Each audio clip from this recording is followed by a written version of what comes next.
The Bluest Eye was written by African-American writer Toni Morrison in 1970, and the novel discusses the struggle of young African-American girls during the early 1940s to overcome racial tension imposed on them inside and outside the African-American community.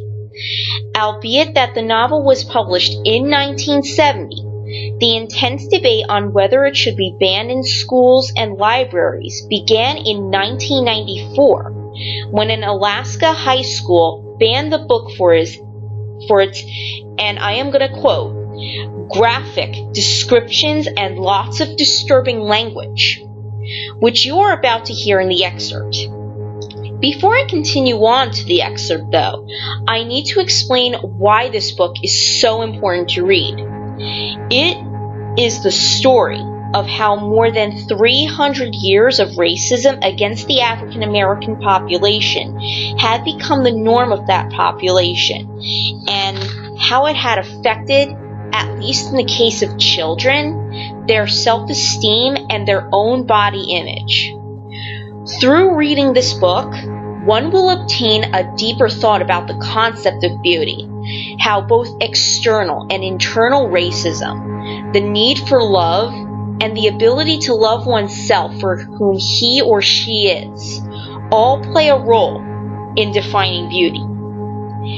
This novel also asks the question, and this is a very important question: what would someone do just to gain that self-esteem that he or she has beauty? And what risks would they take to reach that goal? The big, the special, the loving gift was always a big, blue-eyed baby doll. From the clucking sounds of adults, I knew that the doll represented what they thought was my fondest wish. I was bemused with the thing itself, and the way it looked. What was I supposed to do with it? Pretend I was its mother? I had no interest in babies or the concept of motherhood. I was interested only in humans my own age and size, and could not generate any enthusiasm at the prospect of being a mother. Motherhood was old age, and other remote possibilities. I learned quickly, however, what I was expected to do with the doll. Rock it, fabricate storied situations around it, even sleep with it. Picture books were full of little girls sleeping with their dolls. Raggedy Ann dolls, usually, but they were out of the question. I was physically revolted by and secretly frightened of those round, moronic eyes, the pancake face, and orange worm's hair. The other dolls, which were supposed to bring me great pleasure, succeeded in doing quite the opposite. When I took it to bed, its hard, unyielding limbs resisted my flesh. The tapered fingertips on those dimpled hands scratched. If, in sleep, I turned, the bone-cold head collided with my own. It was a most uncomfortable, patently aggressive sleeping companion. To hold it was no more rewarding. The starch gauze or lace on the cotton dress irritated any embrace.